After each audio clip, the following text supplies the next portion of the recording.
Katakan, apa ada seorang pemuda yang mendarat di pulau ini? Katakan, ayo cepat katakan. Sontoloyo. Kalau kamu tidak mau jawab, kupatahkan satu demi satu tulang-tulangmu. Ayo jawab. Gombal bodol. Katakan. Iya. Tabib muda itu dimasukkan di penjara di bawah tanah. Di mana? Di balik bukit itu, Neng. Ada sebuah rumah. Pulau ini tidak terlampau besar untuk aku mencarimu atau membunuhmu. Kalau ternyata omonganmu itu bohong. Benar, Neng. Saya tidak bohong. Saya tidak bohong.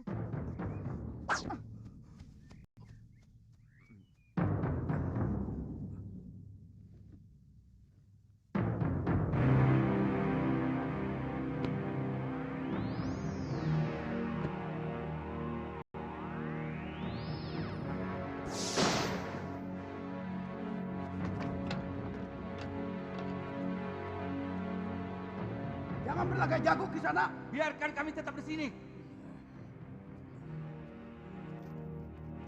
Hei, di sini jauh lebih aman daripada di luar. Selamatkan saja dirimu sendiri.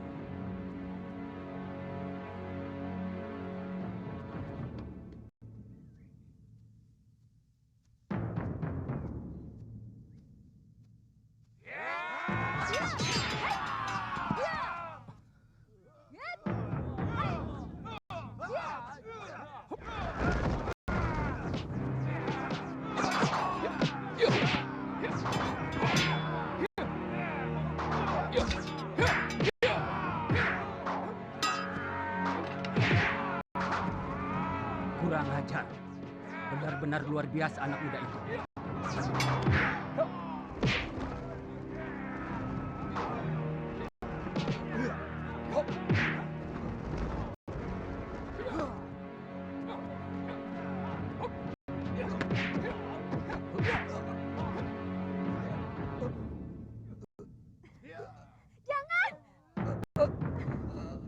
Jangan bunuh kakek saya. Kasihanilah dia. Saya bersedia menjadi budak Kisanak. Kalau Kisanak mau mengampuni kakek saya. Baik. Kalian semua saya ampuni. Tapi mulai sekarang, kamilah yang menguasai pulau ini. Kami? Kami dari perguruan Sugalu. Aku Putri Empu Mahsyura. Dan dia adalah murid utamanya. Satu yang ingin kutanyakan pada kalian. Aku mencari ibuku. Yang telah dibuang dengan hukum yang semena-mena. Oleh Bresdayu. Saya memang pernah mendengar bahwa Adiaksa Sedayu mengirimkan 3 orang hukuman. Tapi sampai sekarang belum pernah tiba di pulau. Mungkin kapalnya terserang badai. Karena bulan-bulan ini memang musim barat. Perintahkan seluruh rakyat Tuan untuk mencari orang yang terdampar di pulau ini. Baik, Dewi. Sisir seluruh pantai. Bebaskan semua orang yang dipenjara bawah tanah. Maaf Kisanak. Mereka manusia-manusia bejat. Sangat bejat. Mereka pasti akan membuat onar kalau dibebaskan. Itu tanggung jawab saya.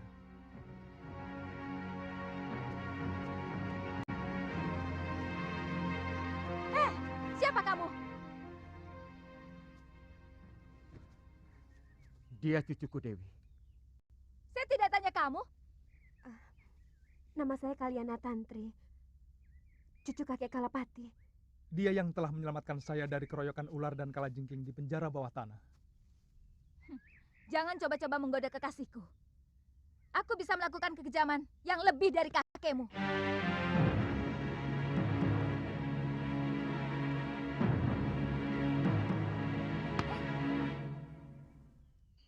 Nyai yakin kakak empu pergi semedi? Sejak kemarin, Kidarpa. Biasanya 3 hari baru pulang. Ini upahmu. Terima kasih, Nyai. Kamu yakin Nyai Sintawati sudah dikirim ke Momongan? Sudah, Nyai. Tapi kapalnya tenggelam terkena badai.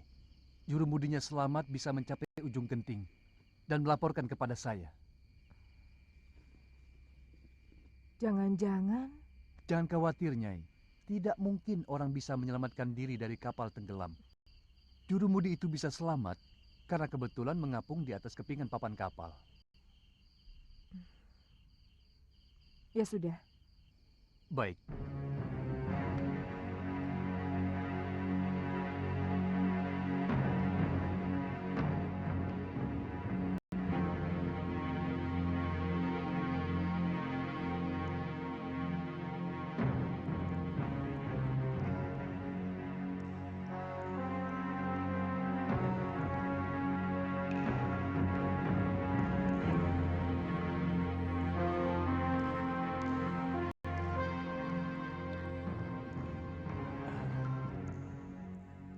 Kenapa wajah Nila Saroya dan Darpasura selalu mengganggu pikiranku?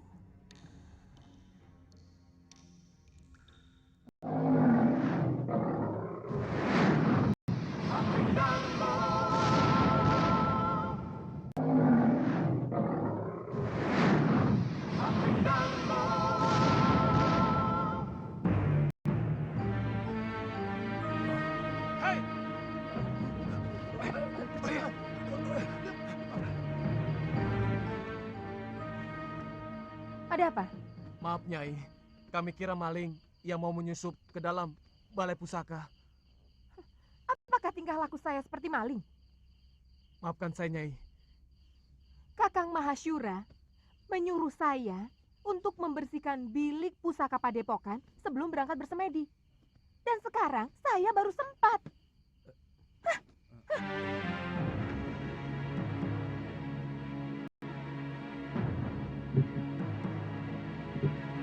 Saya heran, kenapa guru lebih mencintai Nyai Nila? Orangnya angkuh dan agak culas. Jaga mulutmu, Radi. Kalau sampai terdengar Gusti Empu, kamu bisa diusir dari Sugalu. Bukan begitu. Ini antara kita saja. Terus terang, saya lebih hormat sama Nyai Dewi Sintawati. Dia sangat bijak dan selalu memperlakukan kita seperti sanak kadangnya sendiri. Terus terang, saya sendiri agak ragu bahwa Nyai Dewi tega berbuat serong dengan kramnya. Sangat mungkin Ki Darpasura ikut bermain untuk menyingkirkan Nyai Dewi. Sebab bukan rahasia lagi antara Nyai Dewi dan Ki Darpasura saling membenci. Karena adik Gusti Empu merasa tersingkirkan oleh pengaruh Nyai Dewi selama ini. Dan si Gramya itu kan murid yang paling jujur. Mana mungkin dia tega mengkhianati guru? Pendapat Radi dan Adi Bendo memang ada benarnya. Saya pernah memergoki Ki Darpasura dan Nyai Saroya terlibat pembicaraan yang kelihatannya sangat penting. Sebelum Nyai Dewi dituduh melakukan perbuatan aib. Bukan tidak mungkin mereka bersekongkol untuk menyingkirkan Nyai Dewi. Karena kedua belah pihak sama-sama diuntungkan.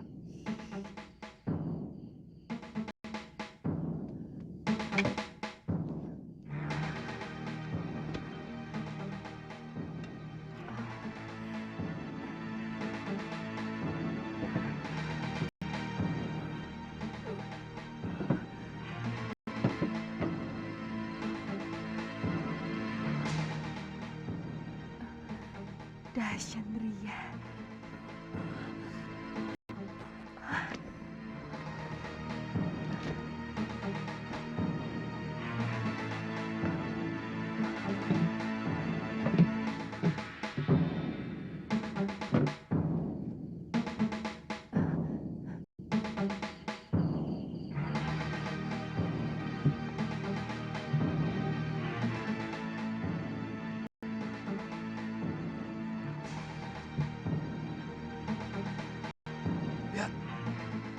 Apa yang dibawanya?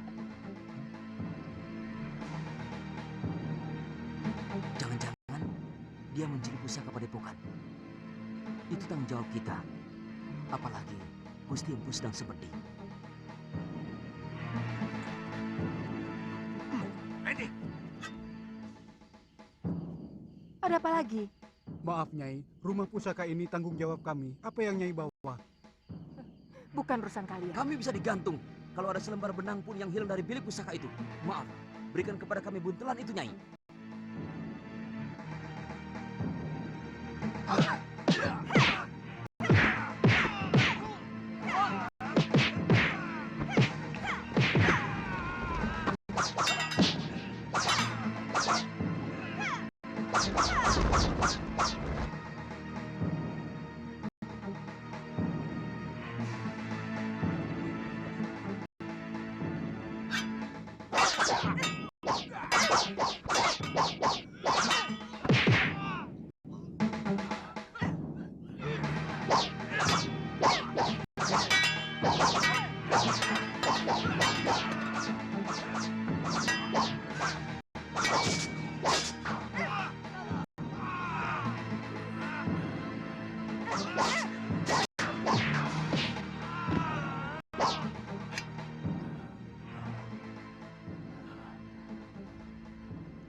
Kenapa kau lakukan itu, istriku?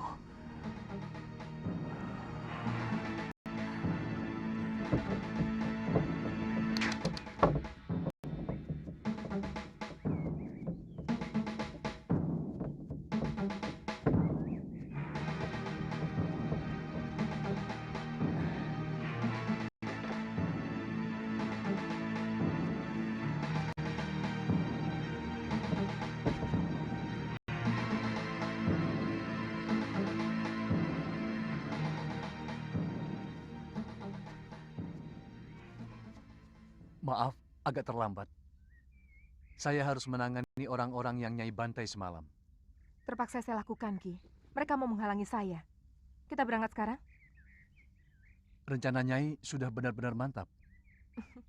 Kamu pikir saya benar-benar mencintai orang tua macam Mahasyura, meskipun dia sangat sakti? Selama ini, saya terpaksa berpura-pura mencintai dia, karena saya butuh ilmunya. Tapi Kakang Mahasyura selalu melarang saya berlatih ilmunya, dengan alasan perut saya. Bagaimana nanti dengan anak Kakang Mahasyura yang sedang Nyai kandung? Ini anakku. Aku sangat yakin anak yang aku kandung ini bukan anak Kakang Mahasyura. Karena ketika dia mengawiniku, aku sudah 2 sasi terlambat bulan. Aku akan kembali ke Padepokan dekat Gunung Parang. Mari, Nyai. Aku akan menghimpun kekuatan dari perguruan Halimun Petak. Untuk itu, saya mengajak Ki Darpasyura bersama-sama menegakkan kekuatan perguruanku yang sudah hancur oleh Sudamani. Ada dendam perguruan yang masih belum tuntas. Kalau tidak salah, perguruan Halimun Petak adalah Empu Ranggasuli. Dia ayah saya. Oh. Saya yakin Nyai sudah tahu perseteruan antara ayah Nyai dengan Kakang Mahasyura. Itu kenapa saya harus minggat dari Sugalu. Siapa nanti yang akan menjadi guru di sana? Kamu sendiri, Ki. Nanti kalau anak ini sudah lahir, aku yang akan menggantikannya.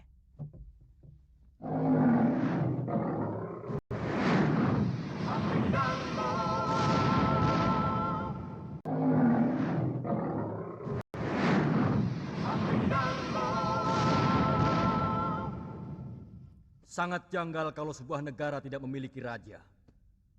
Selama Gusti Prabu Anglingdarma meninggalkan negeri Malwapati, rakyat kita seperti ayam kehilangan induk. Tidak memiliki kebanggaan sebagai rakyat Malwapati. Bahkan mereka cenderung menjadi bangsa yang rendah diri. Lalu, mau apa Prabaswara? Mestinya Gusti Patih sudah harus mengambil keputusan. Keputusan? Ya, terus terang. Kesetiaan Gusti Prabu Anglingdarma kepada negeri Malwapati mulai saya ragukan. Mungkin karena beliau hanya sebatas mantu dari Gusti Sepuh. Sebenarnya Gusti Patih jauh lebih berhak untuk menjadi raja.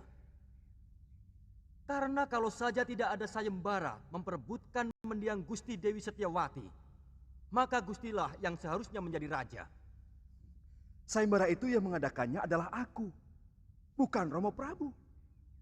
Dan pertaruhannya adalah tahtaku.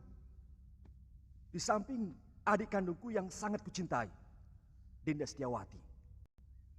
Sesudah Gusti Dewi meninggal tanpa anak, apakah hak tahta kerajaan Malwapati ini juga masih dimiliki Prabu Anglingdarma?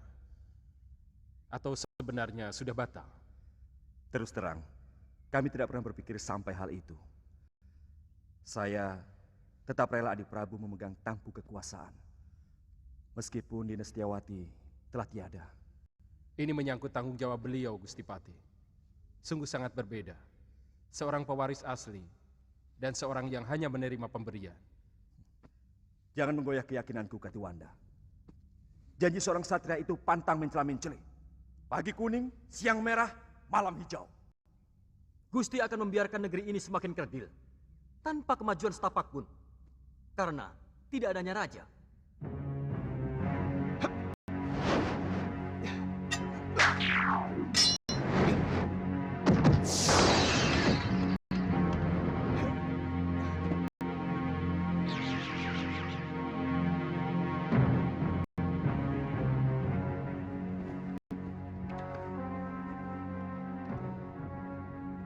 Tidak, tidak benar semua ini. Siapa kamu?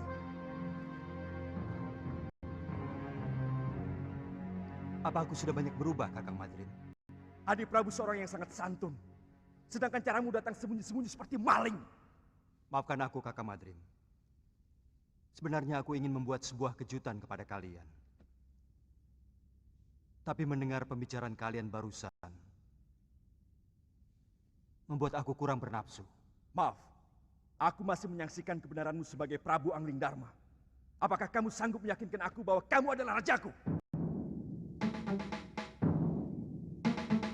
Kamu menantangku, Kakang Madrin? Aku wajib meyakini kebenaran dari raja negeriku.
Percaya.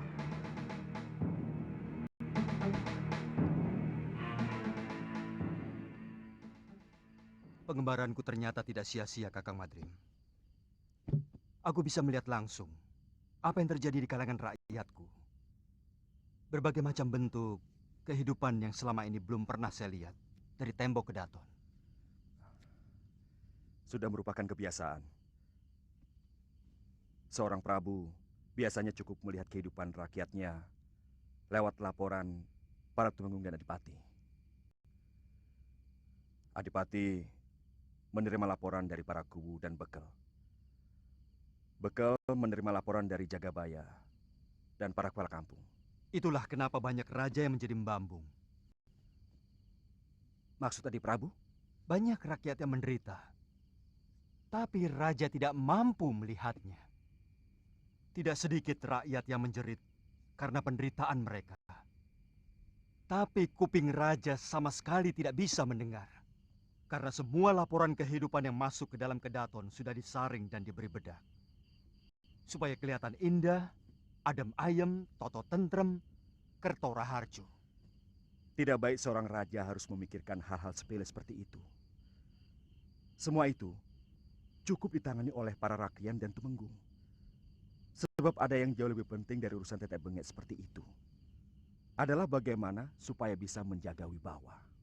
Pengembaranku selama ini membuka mata dan telingaku. Bahwa ternyata rakyat tidak pernah peduli. Apakah rajanya berwibawa atau tidak. Yang penting bagi mereka, apakah raja memperhatikan nasib mereka atau tidak.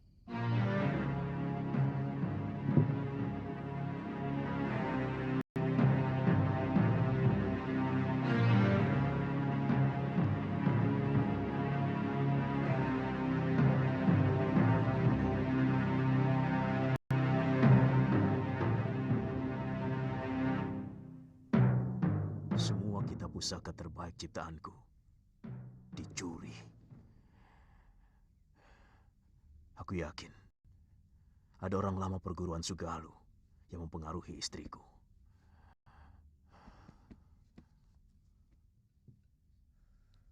Saya tidak tahu apakah ini hanya kebetulan terjadi. Sejak Nyai Nila pergi, Kidarpasura tidak pernah kelihatan di rumahnya maupun di padepokan. Kata pekatik rumahnya, Kidarpa pergi mengendarai gerobak di hari yang sama dengan kepergian Nyai Nila. Darpasura. Apa mungkin adik kandungku tega mengkhianatiku, Subada? Saya benar-benar tidak tahu, Guru.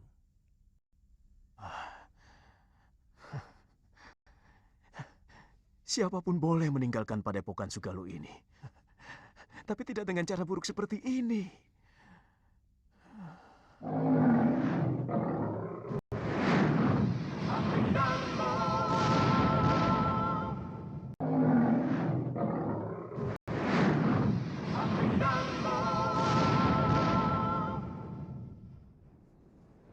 Semua orang sudah dikerahkan menyisir pantai. Bahkan, beberapa orang pun sudah sampai di Pulau Hantu. Tapi Biung belum juga diketemukan. Terus terang, saya bingung, Kakang. Kamu siap menghadapi Gusti Empu, juga para tumenggung Sedayu, kalau kembali ke padepokan Sugalu? Maksudmu, kamu lebih suka tetap tinggal di pulau ini? Karena kamu naksir sama cucu Kalapati itu, kan? Lu, jangan keungkit itu lagi. Aku sudah katakan semuanya kepadamu. Tantri hanyalah teman biasa. Apakah aku harus bersikap kasar kepada orang yang pernah menolongku? Tidak perlu kasar, tapi perlu ada jarak. Selama ini, misalnya Kakang terlalu memberi kesempatan pada gadis centil itu. Kakang memang senang, kan? Galuh, jangan. Senang? Hah? Galuh. Jangan, Geli. Galuh, jangan, Geli. Kakang, tunggu. Kakang, jawab dulu pertanyaanku. Ayo, ngaku saja, benar kan? Kakang, ayo. Dinda Prabu, baru beberapa hari di sini. Sebenarnya akan lebih baik kalau Dinda pergi setelah melakukan pasemuan agung dengan segenap pamong. Terus terang, hampir seluruh rakyat Malawapati masih berkabung. Pertama karena kematian Dinda Setiawati. Dan kedua, karena kepergian Adi Prabu sendiri. Kakang Madrim, masih ada beberapa persoalan yang belum aku selesaikan. Aku akan segera kembali kalau semua persoalan sudah bisa dibereskan. Jaga baik-baik negeri ini, Kakang. Dan perintahkan rakyat menghentikan perkabungan. Karena aku masih dalam keadaan selamat. Baik, Dinda Prabu.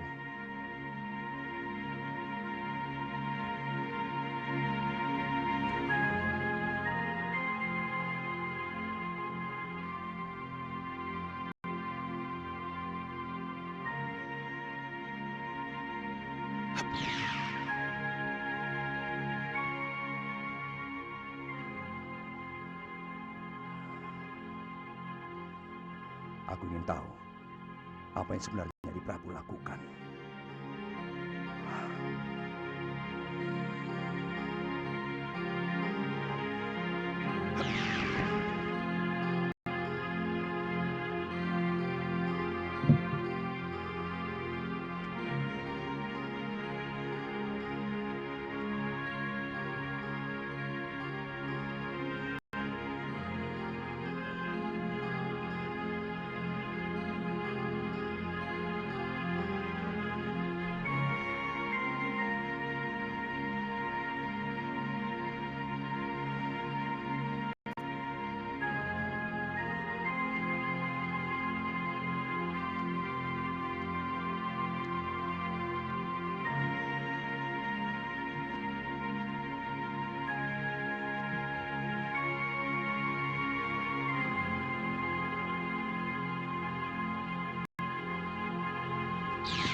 Gusti Prabu.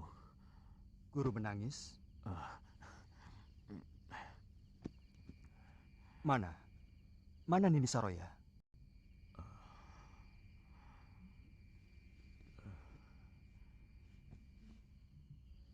Sejak siang saya duduk di sini, merenungi nasib buruk yang sedang saya alami. Hampir dengan waktu yang bersamaan, saya kehilangan segala-galanya, Gusti. Mungkin juga harapan saya. Apalagi yang terjadi, Guru?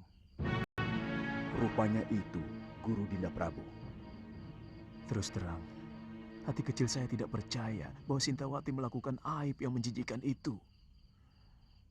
Tapi Guru tidak berusaha melakukan apapun? Sejak itu hati saya selalu gelisah. Saya selalu dikejar perasaan bersalah. Lalu saya melakukan semedi memohon petunjuk kepada Sang Pencipta. Apa yang harus saya lakukan? Ternyata hal yang tidak pernah saya duga sama sekali memukul batin saya lebih berat lagi, Gusti. Nila Saroya minggat setelah mencuri beberapa kitab perguruan Sugalu. Darpasyura, adik kandung yang selama ini saya bimbing, telah berkhianat. Saya curiga, dia juga yang mengatur pelarian dan pencurian. Dia minggat bersama Nila. Saya ikut berbela sungkawa, Guru. Soal kitab tidak terlalu mengganggu pikiran saya. Saya masih bisa menyusunnya kembali. Tapi bayi yang dalam kandungan Nila itu adalah darah daging saya, Gusti. Bayi itu bukan anak Guru. Bukan titisan Guru. Ketika Guru mengawini Nila Saroya, dia sudah 2 sasi tidak datang bulan. Dari mana Gusti Prabu tahu? Saya kebetulan melihat mereka berdua di tengah hutan. Dan mendengarkan pengakuan Nila Saroya. Bibit yang dia kandung adalah titisan Sudamani. Yang telah memperkosanya ketika semua saudara seperguruannya dikalahkan oleh pendekar durjana itu. Dia? Nila Saroya, putri Mpu Ranggasuli. Dari perguruan Halimun Peta. Ranggasuli. Dia telah tewas di tanganku. Waktu terjadi perseteruan antara Padepokan Sugalu dengan Padepokan Halimun Peta. Tapi saya yakin, apa yang dilakukan Nila Saroya bukan karena dendam kepada Guru. Tapi dendam dia kepada Sudamani. Apa maksud Prabu supaya saya tidak menghukum Saroya maupun Darpasura? Paling tidak Nila Saroya, karena sebenarnya dia wanita yang perlu dikasihani. Guru masih bisa memperbaiki kesalahan dengan mencari kembali Galuh Parwati dan Nyai Sintawati. Saya yakin Darpasura telah membunuh Dinda Sintawati dengan cara menenggelamkannya di laut. Saya benar-benar jadi orang kalah, Gusti Prabu.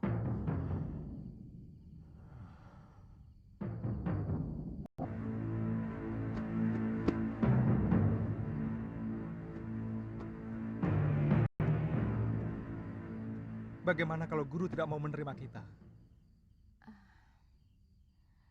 Kita mengembara. Mungkin ke negeri Malwapati. Karena dari dulu Gusti Prabu Anglingdarma pernah menjanjikan mau mengajak saya ke sana.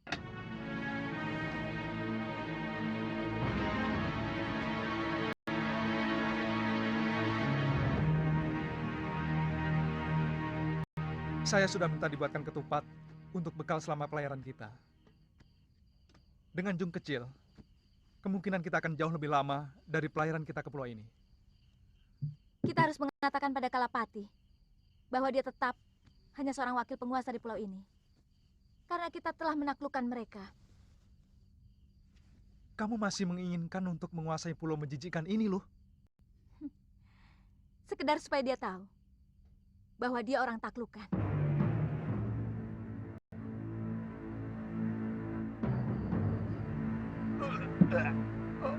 Pokoknya kakek harus menahan Seliwa di sini. Buat apa? Kalau dia hengkang dari sini, aku malah senang. Dan pulau ini akan menjadi milikku lagi. Kek, saya mencintai Suliwa, Kek. Saya bisa mati kalau harus berpisah sama dia, Kek.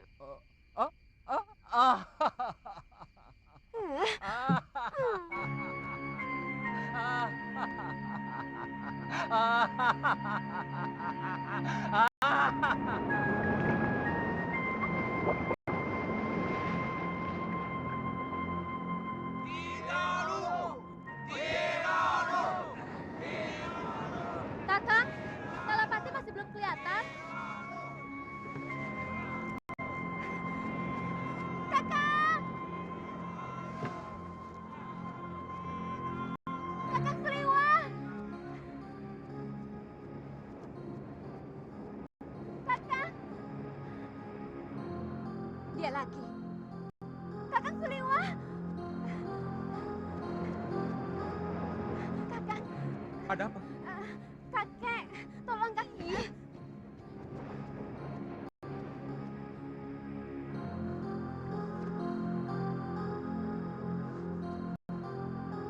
Kenapa kakek? Dia tiba-tiba pingsan. Tolong, Kakang. Pingsan? Sebentar ya. Loh, Apa? Sana, tolong kakek si centil itu. jangan begitu. Bagaimanapun, saya tidak bisa melepaskan kewajiban saya sebagai seorang tabib. Saya kan tidak melarangmu. Lagi pula itu bukan urusanku. Sebaiknya kau ikut. Hih, Bagaimanapun, kita perlu bicara dengan Kalapati.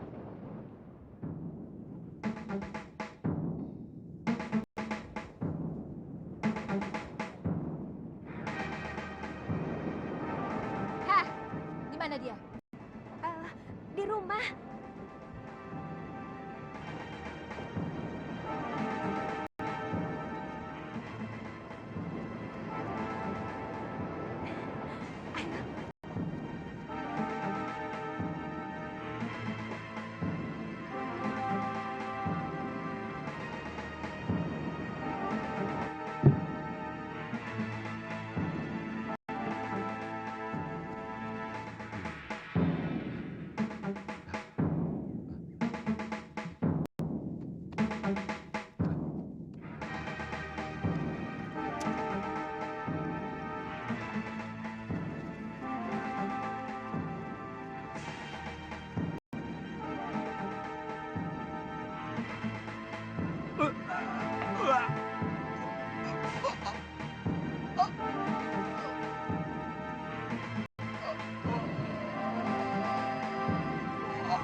dengan air.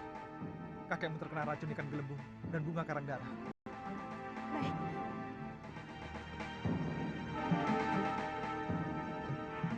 Masih bisa diselamatkan, Kakang? Tugas seorang tabib adalah berusaha.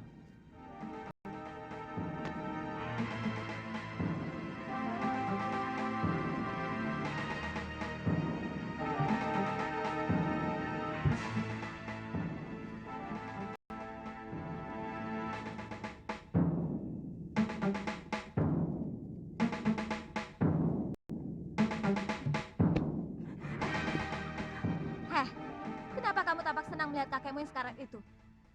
Jangan-jangan kamu sendiri yang meracuninya. Kenapa Nini bicara begitu? Kalau saya mengharapkan kematian kakek, buat apa saya minta tolong sama Kakang Suliwa?